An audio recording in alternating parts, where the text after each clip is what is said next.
Well, welcome to another edition of Motor Cars Enthusiasts. Right off the bat on today's show, Porsche's hot rod EV saloon that's going to be coming soon, known as the Mission E, will not be known as the Mission E for much longer. In fact, from here forth, this vehicle will be known as the Taycan. Yeah, it's bad, isn't it? Yeah, it's as bad as it even sounds. I think they went a little bit Volkswagen-esque in this particular name. Now, I have to say, I had no idea that Porsche was actually going to change the name of this thing. I thought it was just going to be known as the Mission E for as long as I was in existence. I had no idea they were going to call it the Taycan. Oh. That being said, very, very excited about this machine. This thing's going to be able to kick the tails of a lot of machines and supposedly going to be able to do it in relative comfort as well. So, cannot wait to hear more about performance numbers, production numbers, pricing, and all that stuff.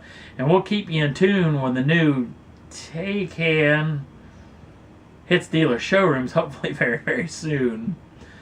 Another vehicle on the revision block comes from the folks over the Ford Motor Company, as Ford has now done some revisions to the GT350.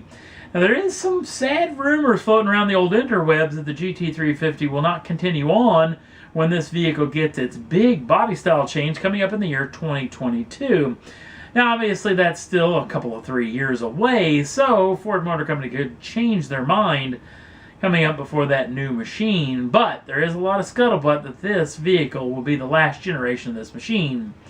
That being said, the 2019 model year gets some definite revisions over the 2018 model. Now, sadly, the 5.2-liter flat plane crank, normally aspirated V8 does not get any revisions, still making its 526 horsepower and 429 pounds-feet of torque. That is shipped through a 6-speed Tremec gearbox. But from there on, this thing gets a fantastic amount of revisions, including a lot of aero work to help in the high-speed corners, along with a brand new rear wing on this particular machine. And for the first time, especially in the price range of this machine, a gurney flap with a little nod to the late great Dan Gurney as far as the rear wing is concerned. The revised aero helping a lot in the high-speed corners, but in the low-speed corners, there's been a lot of suspension upgrades to this machine, including revisions to the magnified suspension, along with different spring rates and damper rates. They're claiming that this vehicle is going to have a 10% stiffer front and a 10% softer rear. That, along with bespoke Michelin tires made especially for the GT350 and its lineup, helping in those slow-speed corners, claiming that all of these together, the aero, the tires, and the new suspension work, means that this vehicle is going to be way more confidence-inspiring, along with way quicker around a lot of the bendies. Now, also, again, Ford Motor Company is chipping in for a track day with your machine to help you come to grips with some professional help, helping you come to grips with your GT350 that much quicker. No pricing or availability have been released as of yet for the 2019 GT350, but we'll definitely keep you in tune. Next up on the list, another performance saloon. This one coming from the folks over at Aston Martin, as we saw that teased version of this machine way back in the 2017 Geneva Motor Show when they showed off several special edition AMR, or Aston Martin Racing, bespoke vehicles that are going to be coming very soon from their racing department. And this thing's got it where it counts, including bespoke wheels and tire package.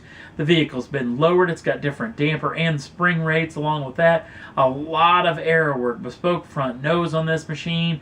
It comes with a optional carbon fiber rear wing. A lot of carbon fiber goodie parts on this vehicle, lowering the weight of the vehicle. The 6-liter, normally aspirated V12 is unchanged, making 592 horsepower and 465 pounds-feet of torque. The trick is that's for only Europe only. Everywhere else around the world, the vehicle's only going to make 580 horsepower. I say only, like you're really going to be able to feel that 12 horsepower difference. But the same torque numbers as far as all around the world as is.